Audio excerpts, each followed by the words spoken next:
Tell me one thing in your life that is great that came as a result of being comfortable.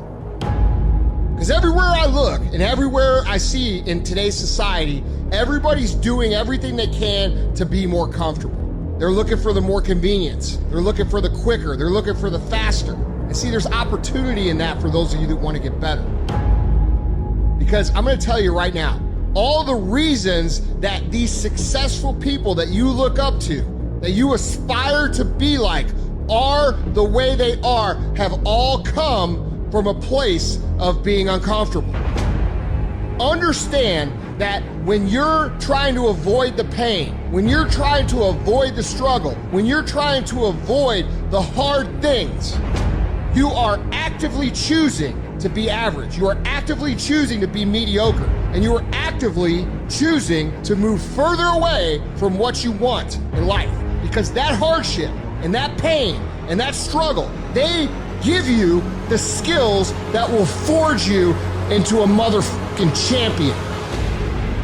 We do not retreat. We do not give up. We do not surrender. And the reason why most of you are not successful is because every single time stuff not going your way, you give up, you quit, you let go, and people feel weakness. They feel it. You can feel when somebody's not committed, when they're not all in, when they're not dedicated. And there's another level you get to when you go all in. Look at your belief system every single day and stick with it. Don't rush the process, trust the process. Don't rush the process, trust the process.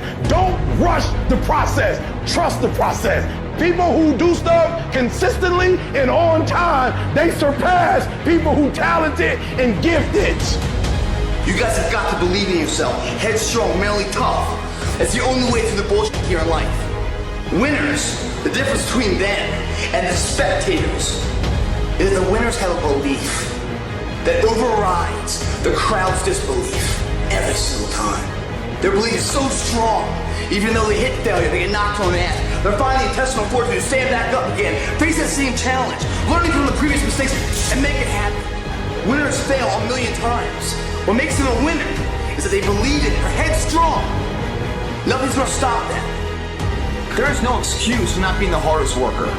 Yeah, someone might be bigger, stronger, faster, quicker, younger, whatever else, but there is no excuse to not be the hardest f***ing worker there.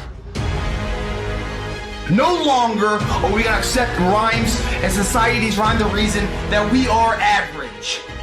Average is a weak mentality. We must believe it so much so that we're arrogant about it. We must be stopped for excellence. The easy route never pays well. The only route in life that pays well is the hard route. When you're working out and you want to die, feel the death happening in you. Feel the pain happening in your legs as you rep out one more squat. Because it'll be all the more pleasurable when you reach the inevitable other end of the spectrum where you're laying in your hammock, sipping on a protein shake. Boy, I really went hard. I really went hard on that set. I really went hard in school. I really went hard in my career. I really went hard in life.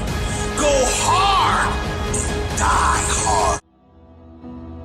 Every day in Africa, in the safari, a lion wakes up.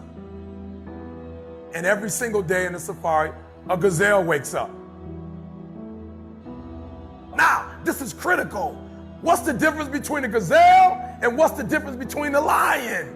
What I discovered is the gazelle is running from something.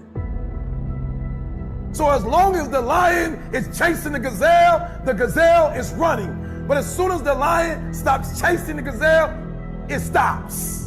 And that's a lot of you in this room. You will run. You'll do what you're supposed to do. As long as you're getting pushed, as long as you're getting motivated, as long as somebody is encouraging you, as long as somebody's coaching you, as long as somebody's pushing you, as long as somebody's prodding you, you're doing what you're supposed to do. As long as somebody's calling you, as long as someone is enticing you, as long as somebody's giving you rewards, you're moving. But as soon as that stops, you stop. I asked myself the question about the lion, and I said the lion is not running to be rewarded. The lion is running to eat.